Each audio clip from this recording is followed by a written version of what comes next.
MTS का परीक्षा आपका होने वाला है 30 सितंबर से लेकर 14 अक्टूबर के बीच में।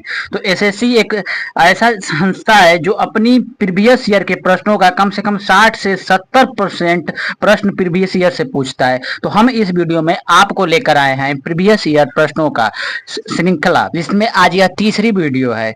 अगर आपने पहली और दूसरी वीडियो नहीं देखा है तो आप उसे जरूर देखिएगा। हम इसका पीडीएफ टाइप करके लेकर आए हैं, नहीं तो आपको ऐसे ही विकल्प दिखाई देगा और आप कुछ याद ही नहीं कर पाओगे और अपना अनुमान ही नहीं लगा पाओगे। मैं हूं शिवम और आप देख रहे हो गाइड विद शिवम। आज का जो परीक्षा हुआ था 2023 में, उसका आज का जो शिफ्ट है 1 सितंबर 2023 प्रथम शिफ्ट जो 4 बजे से 6 बजे के बीच में हुआ था, उसके एसएससी एमटीएस के सामान्य ज्ञान के 25 प्रश्नों का श्रृंखला इस वीडियो में लाया गया है। आपको क्या करना है, ध्यान पूर्वक इस वीडियो को देखना है और सारे प्रश्नों को याद करना है, क्योंकि एसएससी अपने परीक्षाओं का 60 से 70% प्रश्नों को, प्रीवियस ईयर प्रश्नों को रिलाता है। तो अगर आपको इस प्रश्नों से फायदा होगा ही होगा, जरूर फायदा होगा। तो निम्नलिखित में से कौन सा भारत के महान्यायवादी का कर्तव्य है? अंतर्राष्ट्रीय संस्थाओं में भारत का प्रतिनिधित्व करना, कानूनी मामलों पर भारत सरकार को सलाह देना, राज्य सरकार को सलाह देना, उच्चतम न्यायालय में न्यायाधीश के रूप में कार्य करना। तो इसका सही उत्तर होगा विकल्प 2, कानून मामलों पर भारत सरकार को सलाह देना। प्रश्न 2, घेघा रोग में किस ग्रंथि के आकार में वृद्धि हो जाने के कारण गले के अगले भाग में सूजन आ जाता है? तो इसका विकल्प है अधिकृत ग्रंथि, पीयूष ग्रंथि, थायराइड ग्रंथि और पीनियल ग्रंथि। तो इसका सही उत्तर होगा थायराइड ग्रंथि। और आपको एक प्रश्न और हम पूछ रहे हैं, जिसका उत्तर आप कमेंट बॉक्स में लिखेंगे कि घेघा रोग किस कमी के कारण होता है। निम्नलिखित में से कौन केंद्र के निर्देशक थे और उन्हें काश्रम नाम से अपना स्वयं का नृत्य विद्यालय भी शुरू किया था? पंडित शंभू महाराज, पंडित अच्छन महाराज, पंडित बिरजू महाराज और पंडित लच्छू महाराज। तो इसका सही उत्तर होगा पंडित बिरजू महाराज। अगला प्रश्न है, झारखंड में मवेशियों के सम्मान में दिवाली के तुरंत बाद अमावस्या के अगले दिन मनाया जाता है? मकर, सोहराय, रोहड़ी या भगता पर्व? तो इसका सही उत्तर होगा सोहराय। भारत सरकार की दीनदयाल उपाध्याय ग्रामीण कौशल योजना के अंतर्गत जनसंख्या का कौन सा आयु वर्ग शामिल है? 30 से 60 वर्ष, 25 से 60 वर्ष, 15 से 35 वर्ष या 14 से 40 वर्ष? तो इसका सही उत्तर होगा 15 से 35 वर्ष। अगर आप किसी भी परीक्षा की तैयारी करते हो, फ्री में मॉक टेस्ट आता है आपको, तो और इस वीडियो का आपको पीडीएफ चाहिए, तो हमारे टेलीग्राम गाइड विद शिवम से आप जुड़ सकते हैं। 2023 का आईपीएल फाइनल मैच निम्नलिखित में से किस शहर में आयोजित किया गया था? यह करंट अफेयर्स का प्रश्न है, शहर पूछ दिया है। हमेशा पूछता है कि कौन जीता, कौन हारा, किसको कौन सा कप मिला, लेकिन इस बार शहर पूछ दिया है। मुंबई में, हैदराबाद में, चेन्नई में और कोलकाता में। तो इसका सही उत्तर होगा अहमदाबाद। भारत के निम्नलिखित में से किस राज्य में गर्मी के मौसम में लू हवा नहीं चलती है? पंजाब, राजस्थान, हरियाणा और गोवा। तो इसका सही उत्तर होगा गोवा। बजट घाटा क्या होता है? रक्षा व्यय के लिए आवंटित धनराशि, व्यय पर सरकारी राजस्व की अधिकता, राजस्व पर सरकार व्यय का अधिकता, समाज कल्याण कार्यक्रम के लिए आवंटित धनराशि। तो इसका सही उत्तर होगा राजस्व पर सरकार व्यय का अधिकता।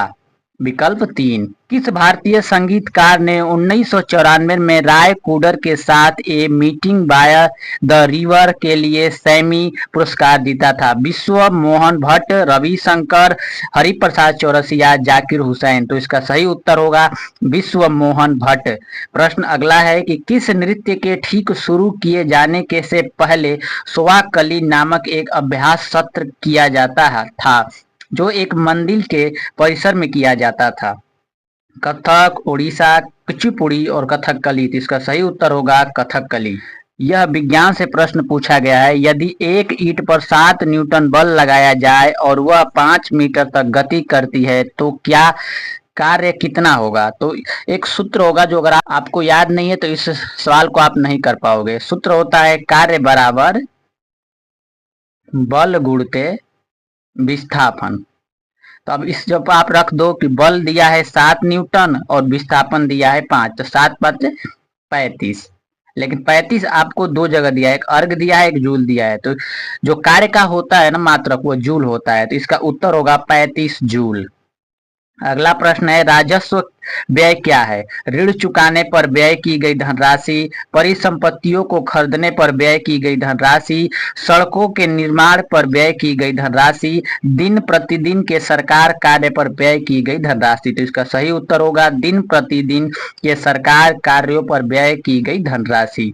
पवित्र पर्वत कैलाश भारत के किस पड़ोसी देश में स्थित है? एकदम ही आसान प्रश्न पूछा गया है। तो इसका विकल्प देख लो आप, बांग्लादेश, चीन, पाकिस्तान और अफगानिस्तान। तो इसका सही उत्तर होगा चीन।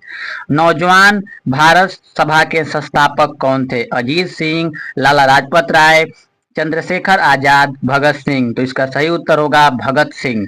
माई स्टोरी किस महिला लेखिका की आत्मकथा है? प्रतिभा रे, अमृता प्रीतम, कमला दास, आशा पूर्णा देवी। तो इसका सही उत्तर होगा कमला दास।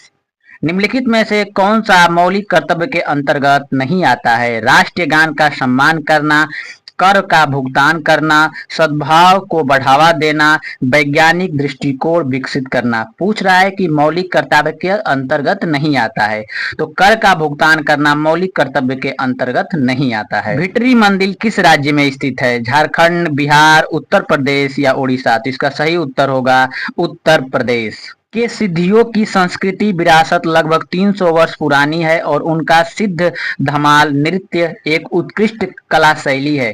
गुजरात, उत्तर प्रदेश, मध्य प्रदेश और राजस्थान। तो इसका सही उत्तर होगा गुजरात। निम्नलिखित में से किस स्थान पर मानसून के मौसम के दौरान सबसे कम वर्षा होती है? मेघालय, लेह, असम या केरल। तो इसका सही उत्तर होगा लेह। निम्नलिखित में से किस संस्थान ने खेलो इंडिया यूनिवर्सिटी गेम के तीसरे संस्करण में अधिकतम पदक जीते हैं?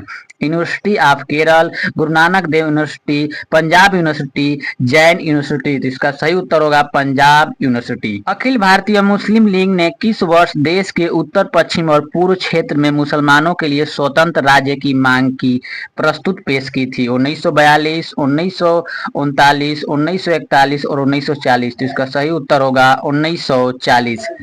निम्नलिखित में से कौन सा उपन्यास मुल्क राज्य आनंद द्वारा नहीं लिखा गया है? The guide, Coolie, private life of an Indian prince, the sword and the sickle. तो इसका सही उत्तर होगा द गाइड। शुभमन गिल अपने खेल में रिकॉर्ड बनाने की वजह से चर्चा में थे। वह कौन सा खेल खेलते थे? क्रिकेट, हॉकी, बैडमिंटन और शतरंज। तो इसका सही उत्तर होगा क्रिकेट, क्योंकि शुभमन गिल को आज सब कोई जानता है। यह एकदम ही आसान प्रश्न था। निम्नलिखित में से कौन सा एक विश्व प्रसिद्ध सितार वादक है? उस्ताद सफरात अहमद खान, राज रतन पिल्लई, पंडित रवि किशन, अली अहमद हुसैन। तो इसका सही उत्तर होगा पंडित रवि शंकर। 25वां एकदम अंतिम प्रश्न की वन्य जीव संस्थान संशोधन अधिनियम 2022 वन्य जीव और वनस्पति की लुप्त प्राप्त प्रजातियों में अंतर्राष्ट्रीय व्यापार पर कन्वेंशन को लागू करने का प्रयास करता है। CITES के संबंध में निम्नलिखित में से कौन सा कथन सही है? तो CITES सरकार के बीच एक समझौता है जो यह सुनिश्चित करता है कि जंगली जानवर और पौधों के नमूनों के अंतर्राष्ट्रीय व्यापार से प्रजातियों की अस्तित्व को खतरा न हो। CITES के तहत पौधों और जानवरों के नमूनों को उनको विलुप्त होने के खतरों के आधार पर जांच श्रेणी में वर्गीकृत किया गया है। कन्वेंशन के तहत देश को परमिट के माध्यम से सभी सूचीबद्ध नमूनों के व्यापार को विनियमित करना आवश्यक है। यह जीवित जीवों के नमूनों के स्वायत्तीकरण को विनियमित करने का भी प्रयास करता है। तो पूछ रहा है कि 1, 2, 3, 4 में से कौन सा सही है? तो इसका सही उत्तर होगा 1, 2 और 4। अगर आप SSC MTS की तैयारी करते हो तो अगर आपके लिए यह सीरीज बहुत ही सुविधा देने वाली है। अगर आप इस सीरीज को कम से कम परीक्षा अगर आपका शुरू हो रहा है 30 सितंबर तक, तो आप अगर इसको 20 से 25 सितंबर तक इस वीडियो को हमारे सीरीज को देखते हो तो इसमें से कम आपके 25 प्रश्नों में से यहाँ से कम 15 से 17 प्रश्न पूछे जाएंगे। और अगर आप इस वीडियो पे नए हो तो इस वीडियो को लाइक तो करोगे ही और चैनल को सब्सक्राइब भी कर दीजिएगा।